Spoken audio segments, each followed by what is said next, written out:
Hey, beautiful people. Welcome back to a conversation with Sir Jolly, your favorite space for honest chats about life, growth, and all the stuff we're still figuring out. So let's get real for a second. Today's episode is all about something we all struggle with, but barely talk about openly. It is emotional management. Yup, emotions. Those sneaky little things that show up out of nowhere on our way to work, during an argument with someone, or when you are just trying to mind your business, chilling. Now, listen, I'm not trying to sit here and act like I've mastered it all. I've also had my moments, times when I've been overly reactive, sometimes moody, or shut down emotionally. Or even times I didn't even realize what I was feeling until I messed up big time. Have you ever been there? Like you say something you didn't mean in a furious moment, then spend the next 3 days overthinking it.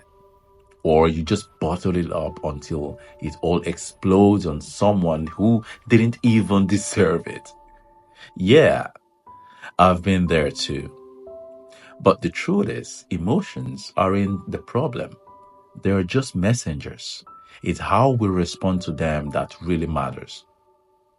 And learning to manage your emotions doesn't mean pretending to be chill all the time or staying positive 247. Nah, it means knowing what you feel, owning it, and choose how to deal with it instead of letting it deal with you. Let me share something real quickly. I remember one time I was super frustrated with a close friend. They kept canceling plans last minute, and it started to feel so personal. Instead of talking about it, I shut them down. I completely got quiet and distanced myself.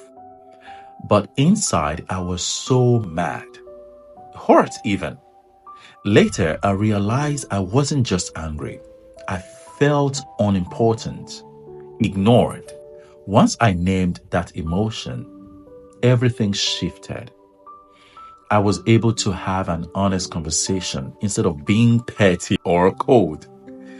That's emotional management in action.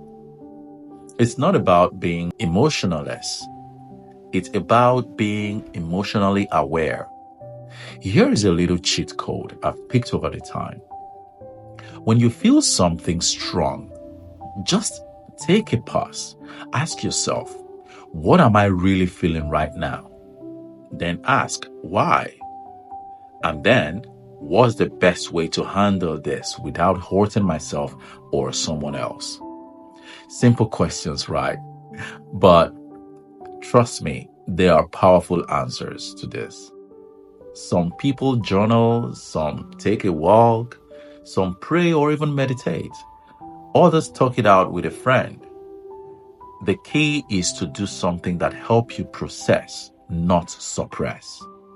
Because the more we ignore our emotions, the louder they get. And if we don't manage them, they will manage us, usually in the worst way possible. Now, I know emotional management isn't easy, especially when you grow up in an environment where emotions weren't even talked about, or where being strong meant staying silent. A lot of us are unlearning habits from our childhood, families, or even cultures. But the growth starts with awareness, with slowing down, checking in, and giving ourselves permission to feel without judgment. There is a quote I love by Viktor Frankl. He said, between stimulus and response, there is a space. In that space is our power to choose our response. In our response lies our growth and our freedom.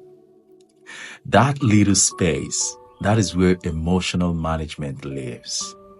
So that's your gentle reminder today, people. Feel your feelings, but don't let them run the show. Breathe, pause, reflect, and then respond. I know you got this, guys. Thanks for joining in with me today. If this episode resonates with you, please share it with someone who needs a little emotional uplifting today. Until next time, stay kind to yourself, stay curious, and always keep growing. Shalom.